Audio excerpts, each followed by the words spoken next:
Welcome back to the channel. Today we're stepping into one of the most controversial, emotionally charged, and politically sensitive questions in modern geopolitics. Is Israel truly an ally of the United States? Or is that relationship far more complex and far more one-sided than most people are willing to admit? Because for decades, the narrative has been simple. Israel is described as America's closest ally in the Middle East, a democratic partner, a strategic asset, a reliable extension of Western influence in a volatile region. That's the official story.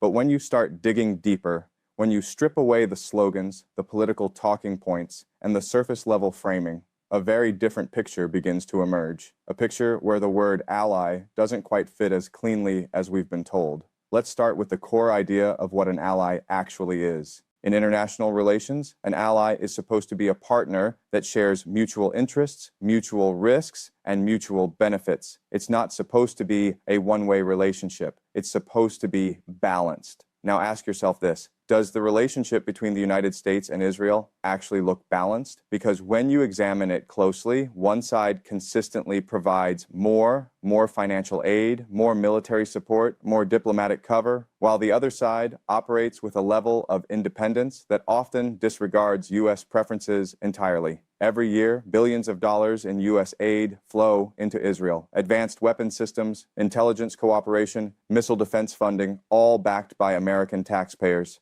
And yet, despite this overwhelming support, Israel routinely makes decisions that directly complicate U.S. strategic goals in the region. That's not a traditional alliance. That's something else. Take military actions, for example. There have been multiple instances where Israel has conducted operations, strikes, escalations, regional interventions, without full coordination with Washington. And in many of those cases, the United States has been forced into a reactive position, cleaning up diplomatic fallout, managing global criticism, and trying to prevent broader escalation. In a normal alliance, coordination is expected. Here, independence is the norm. And that independence creates a problem. It pulls the United States into conflicts it didn't fully choose. Now, let's talk about influence. One of the most overlooked aspects of this relationship is how domestic politics in the United States shape foreign policy decisions regarding Israel. Support for Israel is not just a strategic choice. It's deeply embedded in political structures, lobbying power, and electoral considerations. That means decisions are not always made purely based on national interest. They are influenced by internal pressures that can override broader strategic calculations. And that's where the dynamic starts to shift. Because when a foreign relationship becomes deeply tied to domestic political incentives, it stops being purely strategic and starts becoming politically constrained. That limits flexibility. That limits options. That limits the ability to act independently. Now contrast that with Israel's position. Israel operates with far greater freedom. It pursues its own security objectives, its own regional strategy, and its own long-term goals, regardless of whether those align perfectly with U.S. interests. That's not unusual for a sovereign state, but it does raise a critical question. If one side is fully independent and the other side is politically constrained, who is really benefiting more from the relationship? Now let's go deeper into the strategic dimension. For years, Israel has been framed as a stabilizing force in the Middle East, a counterbalance to hostile actors, a partner in intelligence sharing, a key node in regional security. But stability is relative, because many of the region's most volatile flashpoints are directly tied to Israeli actions or Israeli conflicts, whether it's tensions with Iran, conflicts involving Palestinian territories, or broader regional escalations. Israel is often at the center of the storm. And when those tensions rise, the United States is almost always pulled in, diplomatically, militarily, or economically. That creates a pattern where Israel's actions generate instability and the United States absorbs the consequences. Now, to be clear, this doesn't mean Israel is acting irrationally. From its own perspective, it's acting in its national interest, prioritizing security, deterrence, and survival in a hostile environment. But the key issue is alignment. Are those actions aligned with U.S. interests? Sometimes yes, but often not entirely. And that partial misalignment creates friction because the United States has global responsibilities, it has alliances in Europe, partnerships in Asia, economic ties across continents. Its decisions affect the entire global system. Israel's decisions, by contrast, are primarily regional. So when those regional decisions trigger global consequences, the burden falls disproportionately on Washington. That's not equal partnership. That's asymmetry. Now let's talk about the cost. The cost of this relationship is not just financial, though that alone is significant. It's also diplomatic. Every time the United States defends Israel in international forums, vetoes resolutions, or shields it from criticism, it expends political capital. It strains relationships with other countries. It fuels narratives of bias and inconsistency, and those narratives matter. Because credibility is one of the most valuable assets in global leadership, if other countries begin to see U.S. foreign policy as selective, supporting allies unconditionally while criticizing others for similar actions, it weakens the moral authority that underpins much of American influence. And once credibility is weakened, it's incredibly difficult to rebuild. Now here's where things get even more complicated.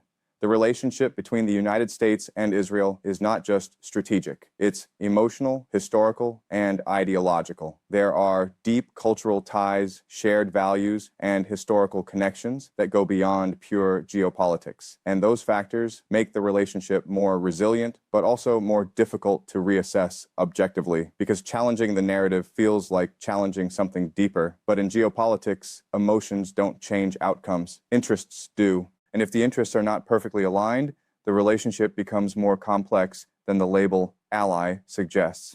Now consider the long-term implications. If the United States continues to support Israel unconditionally, regardless of shifting regional dynamics, it may find itself increasingly isolated in certain parts of the world. It may struggle to build partnerships with countries that view the relationship as imbalanced or unfair.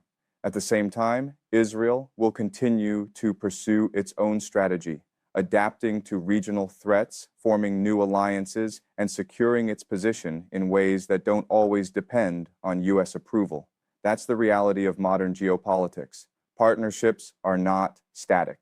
They evolve, and sometimes they become more transactional than ideological. So where does that leave us? It leaves us with a relationship that is still strong, but not simple. A relationship that provides benefits, but also creates costs. A relationship that is framed as an alliance, but functions more like a strategic partnership with uneven dynamics. And that distinction matters, because understanding the true nature of the relationship is the first step toward making better decisions about its future. Now, here's the uncomfortable truth. The question is not whether Israel is an ally or not. The real question is whether the current form of the relationship serves the long-term interests of both countries equally, or whether it disproportionately benefits one side while constraining the other. And that's a question that doesn't have an easy answer, because it depends on how you define success. If success means maintaining a strong partner in the Middle East, then the relationship works. If success means minimizing regional conflicts and maximizing global stability, the answer becomes less clear. And if success means preserving flexibility in foreign policy, being able to adapt, to pivot, to respond without constraint, then the relationship raises serious questions. So when someone says Israel is America's ally, it's not necessarily wrong, but it's not the full story, because alliances are not just about labels. They're about outcomes. They're about balance. They're about alignment. And in this case, the alignment is not as perfect as it's often portrayed, which brings us back to the core idea. In geopolitics, relationships are rarely black and white. They exist in shades of gray. And sometimes the strongest partnerships are also the most complicated ones, because strength does not guarantee symmetry, and loyalty does not guarantee alignment. So the next time you hear that phrase, America's closest ally, pause for a moment and ask a deeper question, not just who supports whom, but who benefits more. Because in the world of power, influence, and strategy, that's the question that actually matters. Because in the world of power, influence, and strategy, that's the question that actually matters. And once you start asking that question seriously, without emotion, without slogans, without inherited assumptions, the entire structure of the relationship begins to look different. Because power is not measured by who speaks the loudest or who appears closest on the surface. It's measured by who has leverage, who has options, who can act freely, and who cannot. And when you apply that lens to the U.S.-Israel relationship, something becomes very clear. The balance of leverage is not as straightforward as people think. The United States has overwhelming military and economic power globally, that's undeniable. But power alone does not determine leverage in a specific relationship. Leverage comes from dependency, from political constraints, from the cost of disengagement. And here's where things get interesting. For the United States, disengaging from Israel, even partially, is politically difficult, strategically sensitive, and globally visible. It sends signals not just to Israel, but to every ally watching. If Washington can shift on Israel, it can shift on anyone. That creates hesitation, that creates caution, that creates a kind of strategic rigidity. But for Israel, the calculation is different. While U.S. support is extremely valuable, Israel has spent decades building alternative layers of resilience, its own military-industrial base, its own intelligence networks, its own regional relationships that don't always run through Washington. That doesn't mean Israel can simply replace the United States, but it does mean it has more room to maneuver than many assume. And in any relationship, the side with more room to maneuver has more leverage. Now consider how that plays out during moments of crisis. When tensions rise in the Middle East, Israel can act quickly, decisively, sometimes unilaterally. It can shape events on the ground in real time. The United States, on the other hand, often has to calculate broader consequences. How will this affect NATO? How will this impact energy markets? What will allies in Asia think? What will be the domestic political reaction? That difference in scope creates a difference in speed.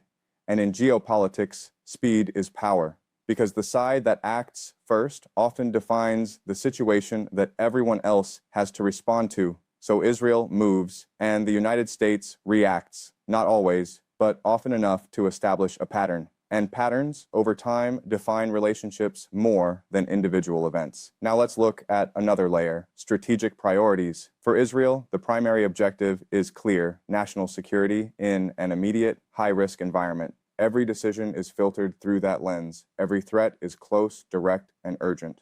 For the United States, priorities are global. It has to manage relationships across continents, balance competing interests, and maintain stability in multiple regions simultaneously. That means what is urgent for Israel is not always urgent for the United States. And what is critical for the United States is not always critical for Israel. That divergence creates tension, not open conflict, but subtle misalignment. Because when priorities don't fully overlap, strategies don't fully align, and when strategies don't align, the definition of ally becomes more complicated. Now let's talk about risk. In a traditional alliance, risk is shared. If one side takes an action that increases danger, the other side is usually consulted, prepared, and aligned. But in this relationship, risk is often uneven. Israel can take actions that significantly raise regional tensions, actions that are rational from its own perspective. But those actions can create broader consequences that the United States must manage. Diplomatic backlash, economic ripple effects, potential escalation involving other powers. And in those moments, the United States absorbs a level of risk that it didn't fully initiate. That's not shared risk, that's transferred risk. And over time, transferred risk changes how a relationship functions. Now zoom out even further. Think about how this relationship is perceived globally, not just in the Middle East, but in Africa, Asia, Latin America, because perception shapes influence. In many parts of the world, U.S. support for Israel is seen not just as an alliance, but as a fixed position, one that doesn't change regardless of circumstances. And that perception feeds into a broader narrative that U.S. foreign policy is predictable in some areas, but inconsistent in others, that it applies principles selectively, that it supports certain partners unconditionally while holding others to different standards. Whether that perception is fair or not is almost secondary, because in geopolitics, perception becomes reality. And when that perception spreads, it affects how countries align, how they negotiate, and how they respond to U.S. initiatives. It affects trust, and trust, once weakened, is incredibly difficult to rebuild. Now let's consider the long game, because the real question isn't what this relationship looks like today, it's what it looks like 10, 20, 30 years from now. The Middle East is changing. New alliances are forming, old rivalries are shifting, economic power is diversifying, energy dynamics are evolving. And in that changing landscape, the role of the United States is also evolving. It's no longer the uncontested center of global power. It's still dominant, but it's operating in a more competitive, more multipolar world, And in a multipolar world, flexibility becomes critical. The ability to adapt, to recalibrate, to form new partnerships without being locked into old patterns. But the US-Israel relationship, as it currently exists, limits some of that flexibility because it is deeply entrenched politically, strategically, emotionally, and that entrenchment makes change difficult, even when change might be beneficial. Now, here's the key point that ties all of this together. This isn't about labeling Israel as not an ally in a simplistic sense. It's about understanding that the relationship does not function like a traditional alliance. It's asymmetrical, it's politically complex, it's strategically layered, and it operates under constraints that don't apply equally to both sides.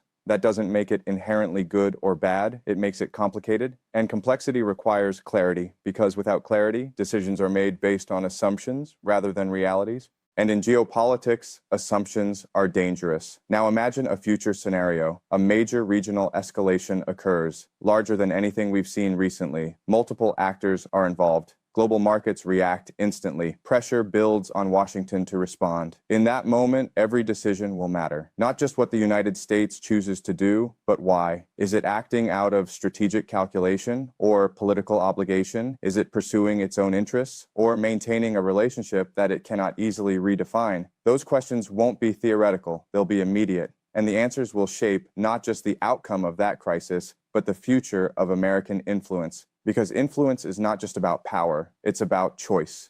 The ability to choose when to engage, when to step back, when to support, when to diverge. And if those choices are constrained by politics, by expectations, by entrenched relationships, then influence becomes limited, even if power remains high. That's the paradox. You can be the most powerful country in the world and still face limitations in how you use that power. So when we step back and look at the full picture, the conclusion isn't simple, but it is clear. The US-Israel relationship is not a standard alliance built on equal exchange and perfect alignment. It's a unique partnership shaped by history, politics, strategy, and perception. A partnership that delivers benefits, but also imposes costs. A partnership that offers strength, but also introduces constraints. And understanding that duality is essential, because the future of this relationship and its impact on global stability will depend on how honestly those realities are acknowledged, not in slogans, not in headlines, but in decisions.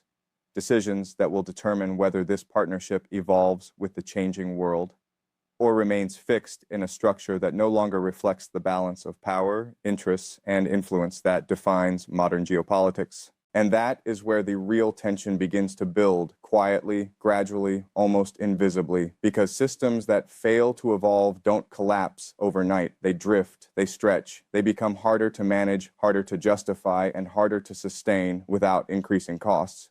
What once felt natural starts requiring more effort to maintain. What once aligned easily begins to demand constant adjustment, and over time, that friction accumulates. For the United States, that friction could show up in subtle ways at first. More diplomatic resistance from emerging economies, more hesitation from neutral states, more complex negotiations in regions where influence used to be straightforward. Nothing dramatic, nothing immediate, but enough to signal that something is shifting beneath the surface. For Israel, the dynamic is different. It will continue to pursue its core objective, security and survival, regardless of how the global system evolves. That clarity gives it consistency. But it also means its strategy may not always adapt at the same pace as broader geopolitical changes, especially if it continues to rely on a structure that assumes unwavering support. And that creates a shared risk, because when one side adapts faster than the structure of the relationship itself, gaps begin to form. Gaps in expectations, gaps in priorities, gaps in outcomes. And those gaps don't stay theoretical. They show up in real-world decisions, moments where alignment is assumed but not actually present, moments where support is expected but questioned, moments where the definition of ally is tested under pressure rather than stated in principle. That's when the true nature of the relationship is revealed, not in speeches, not in agreements, but in action. Because in the end, alliances are not defined by what is said during stability, but by what is done during uncertainty.